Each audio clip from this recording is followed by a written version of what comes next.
Good morning. I'm Bobby's big brother, William Garten. He gave an unbelievable best man speech at my wedding.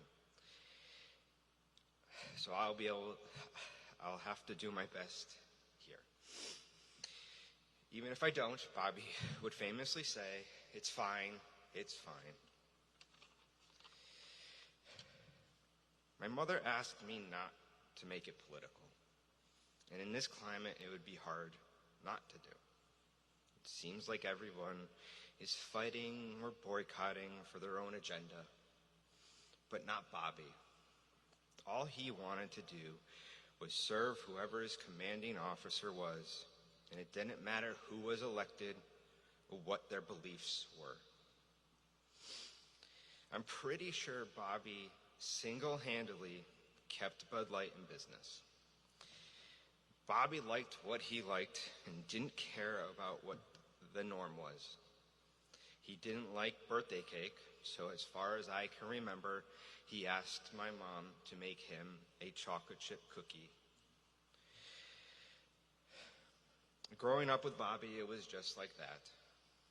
He liked what he liked. He even liked to dip chips in ketchup. I'm sorry, it's gross. And he just never cared how many times I told him that. He also had better taste, like my grandma's cinnamon rolls. She never made quite enough, so my mom would play referee to make sure that we had the same amount. We also made sure that we had the same amount of presents under the tree every year, even up until last year.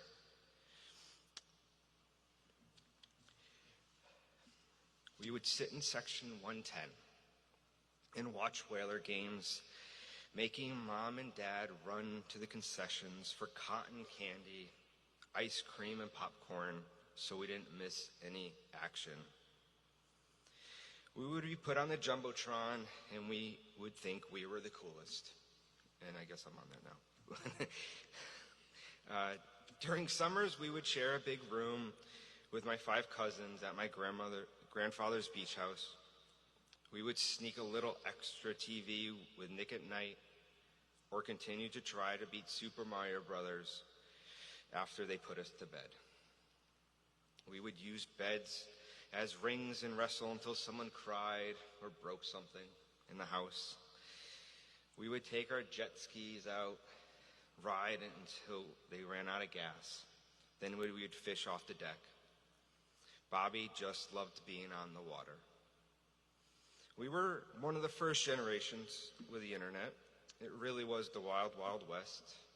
My kids can't even get on without a passcode or asking permission. Back then, we got away with a lot. Kids could search whatever they wanted on the internet. Bobby found the Navy website and tried to enlist.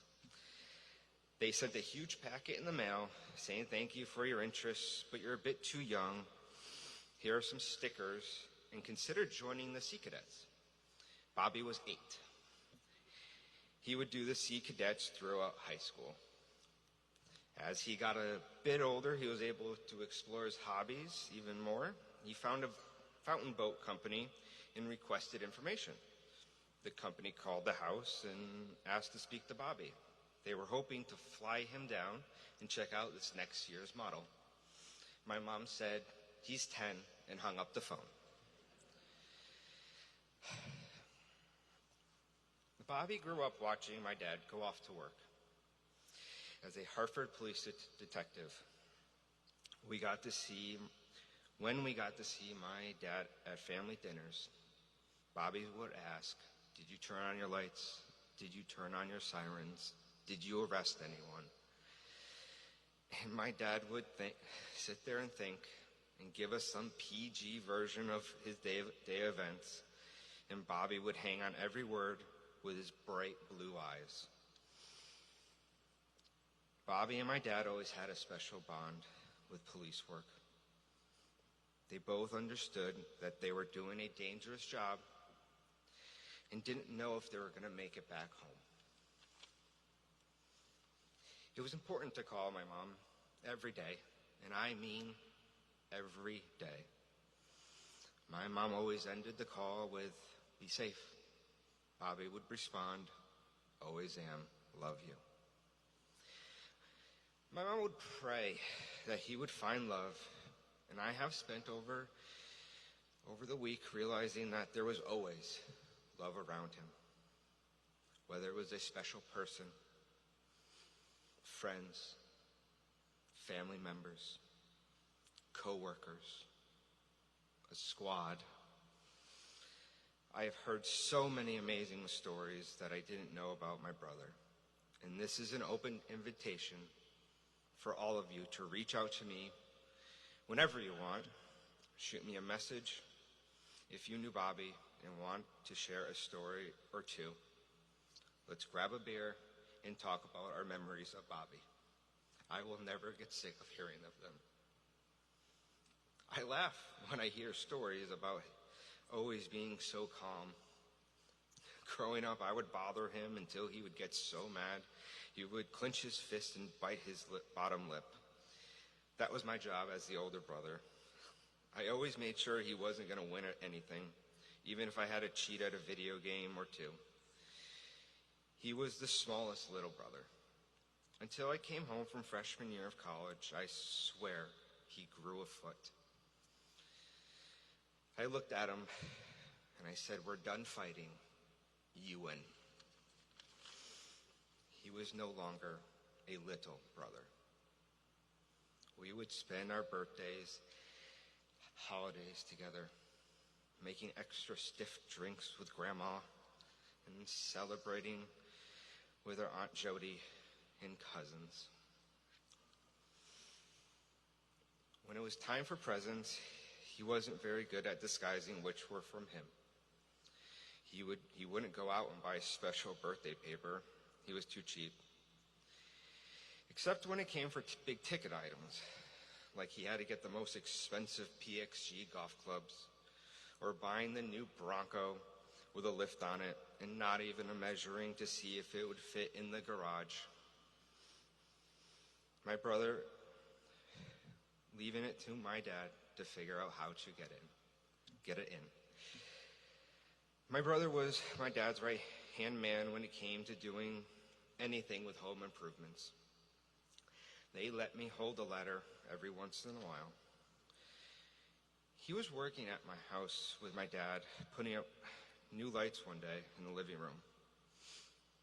My wife and kids went out for a walk to get out of their way. About 100 yards into their walk, they went to cross the road and were hit by a careless driver. When my dad and brother saw the scene, they went into a full sprint. After the fact, my son Liam said, "Uncle Bobby is much faster than Grandpa." Bobby attended to my unconscious wife and kept her stable until EMTs arrived. Bobby sat with me with his cool, collective demeanor at Hartford Hospital as we waited word on my wife. Everyone else was with my sons at the Children's Hospital. But Bobby never left my side. I never got to tell him how much it meant to me. Bobby, you were born my little brother and died my hero. You are gone, but not forgotten. Your legacy continues through the Detective Robert Bobby Garten Memorial Fund and through the countless lives you have touched.